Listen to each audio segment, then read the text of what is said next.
NANI?!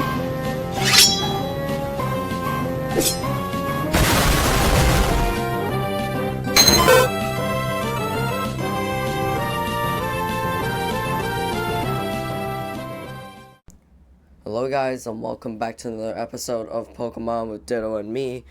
Sorry for the delay caused, just because yesterday I was quite busy, and I was at my relative's house, so if I decided to record there, the audio would be really bad. So, yeah, I guess the video is postponed to today. But today we're doing another video that is different than all the showdown battles I've recently done, and I'm rejuvenating the How to Play Pokemon series part 5. Just because my friend Ethanol once again hooked up with me and told me that he wanted to do the voiceover of this video, so I guess here we are. So today we're going to talk about team formations and about the many play styles of Pokemon Showdown. Let's pass the mic to Ethanol and see what he has to say. One of the key aspects of playing Pokemon, aside from knowing type matchups and good items, is team formation. Even if you have good Pokemon, if they have common weaknesses or are seriously imbalanced, there's not gonna be much you can do when you run into a bad team matchup. So, fret not, because I'm here to teach you on good team formations. So let's begin. There are 3 primary team formations in common battles, as said in How to Play Pokemon Showdown Part 4, made by me, Ryan, and Ryan. Most commonly stall, hyper offense, and balance teams. So, let's start with the easiest one to explain: stall. Stall teams are mostly comprised of bulky Pokemon that are designed to tank a lot of hits, with even spreads of physically and specially defensive Pokemon. The principle of stall is simple. Put the opponents on a metaphorical timer while turning your metaphorical timer off. This means to use the recovery moves to your advantage while slowly chipping away at the opposition via poison, passive damage, or throwing their defining traits out the window with burns or paralysis. For example, the good old Theraphorn and Toxapex duo. Both can be physically defensive, but in this case Toxapex is especially defensive. Then we move on to typings. Some types are really good defensively, such as Water, Poison, Ground, Steel, and Fairy, due to countering Dragon and other Dark type and stuff. Then, abilities. You usually run abilities that easily inflict passive damage, such as Iron Bars, or recovery abilities, such as the famous Natural Cure and Regenerator. Levitate is also a good ability, as it just lets the Pokemon no-sell ground moves, save Excadrill and maybe Haxorus. Big surprise, but it's always recovery moves and status inflicting moves at what are some degree of damage in a stalled Pokemon's moveset. Or in some cases, like Seismic Toss, or in some cases, Haze, to fight set-up heavy Pokemon. In some cases, hazards are also run to increase unseen pressure. However, this doesn't mean full stall teams don't have weaknesses.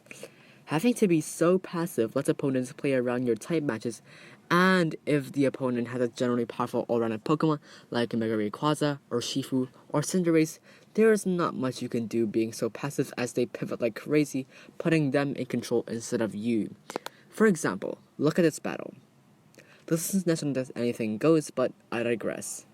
The opponent is currently outnumbering my hyper-offensive teammates, and my Kyogre has a possibility to OHKO literally every single one of their Pokemon, save Chansey.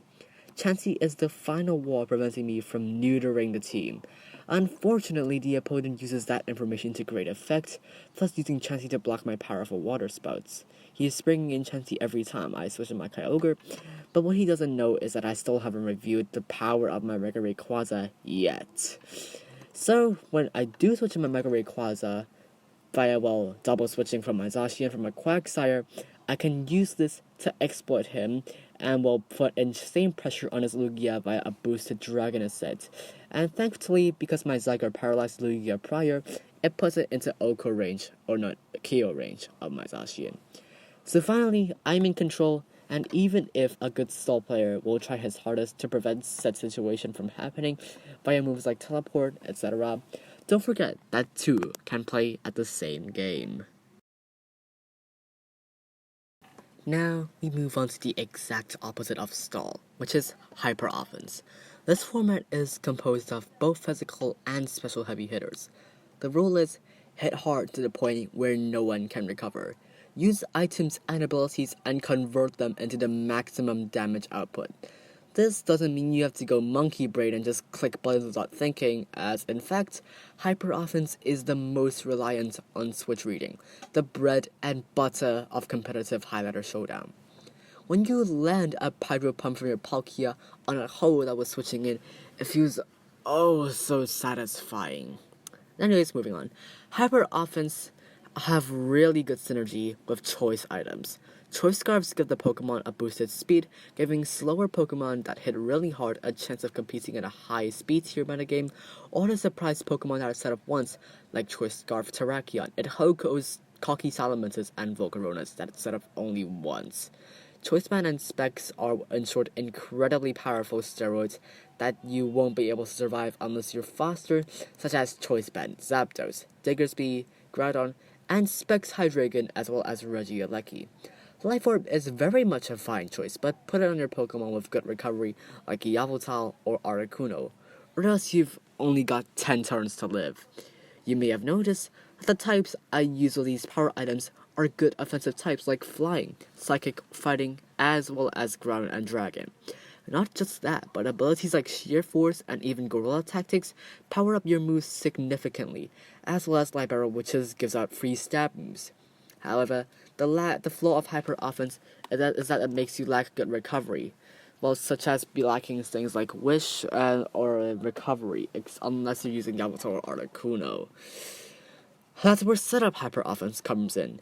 Instead of power items, you want recovery items like berries and leftovers.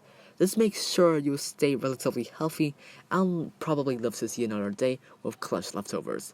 Notable examples being Volcarona, all the D-dancers like Gyarados, Rayquaza, Salamence, and Kyurem Black, as well as sword dancers and Calm users like the weather duo of Groudon and Kyogre respectively. Oh, and I forgot to mention the best setup offense Pokemon in the entire game, Zygarde. Free paralysis? Check. A really good setup move? Check. The best ground move in the game, period? Check. However, these two have some flaws. Status completely negates their recovery options, and putting two hyper-offensive teams against each other is nothing short of a gamble, unless the opponent gives their heavy hitters recovery. For example, a team of Jirachi and Dragapult can use Wish and U-turn to frequently pivot and pass on recovery if the opponent switches in continues to live. Wishport is an incredibly foolproof strategy like Wishport Blissey because it forces a switch read out the window. And lastly, if you make a wrong read to attempt tanking stuff, that's another of your mons down the drain. Hyper offense is the pinnacle of high risk and high reward, and as someone who regularly plays in this style, I can confidently say that once you've mastered this style, it feels amazing to go toe to toe with a really good team and just start racking up kills like nobody's business. Lastly, we have balanced teams. Oh boy, this is a doohickey. This team format combines the stall and hyper offense team formats, then just pushes them into 6 Pokemon slots. Each Pokemon, instead of just going all out or just being incredibly passive, have an integral role to play in an entire team, such as hazard setting, with support, and just yeeting opponents into the atmosphere, as well as providing useful support via paralysis and, well, pivoting. A notable example here is Silvally, which can paralyze with Thunder Wave, lower opponents' attack with Parting Shot, as well as pivot around with U-turn. The rule is, keep as many Pokemon alive as you can if you want to win. This is, well, an incredibly hard thing to do, and more often than not, focus on one side more than the other. In Hard Showdown, usually stall over hyper offense. However, getting those sweet 6-0s is amazing, while losing because you couldn't set up rocks again or letting your heavy hitter die is another thing. Of course, notable team compositions are Clefable, Buzzwole, Hippowdon or Tyranitar, Cinderace, Toxapex, and Spectractable. It's a really meta team, but honestly there's almost nothing that can go wrong with it in the hands of a good player. As balanced teams are quote-unquote on the more delicate side, but if you invest your Pokemon quite hard, there's nothing the opponent can do, as A, their mons get status, or B, they fall to the heavy hitters of the team. Not only that, if you defeat one side, the other can easily adapt and either become solely hyper offense or stall. And at this point, people who make balanced teams know enough of the two sides to adapt if one aspect of their team goes down. In short, balanced teams can be the wildcards of team coordination, and if you with a balanced team can very well manage, it's more than likely you do equally well even with the odds seemingly against you. For example, one of my favorite team compositions in National Dice Anything Goes is a dual statusing Arceus Water, a pivoting Defogger Yabusha with knockoff and U-turn, as well as weakness, policy, Zekrom. It is so good, and I'll probably keep using it a lot in the future.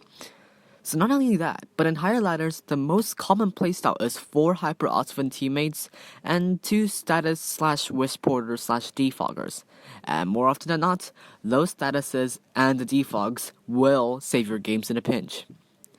So, I guess that was all I have on good team coordination. I hope you've learned something as well as enjoyed the video.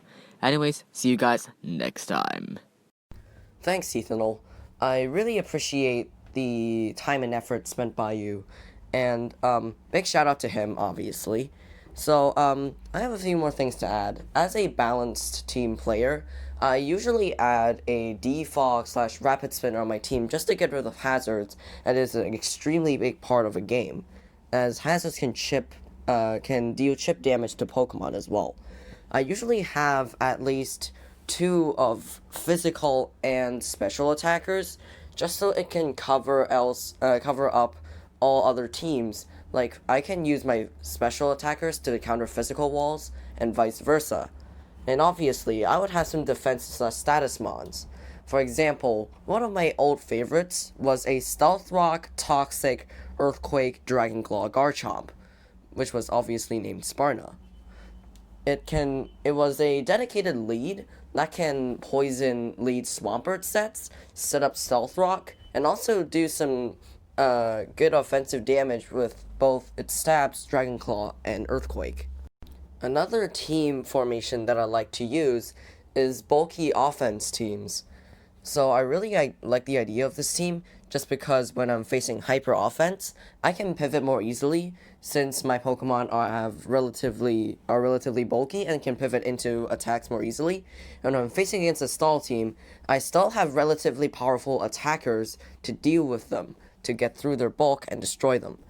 So I really do encourage this style of play, and I wish to see more balanced teams in Showdown more, especially in National Dex AG. God, that was a barren meta for me.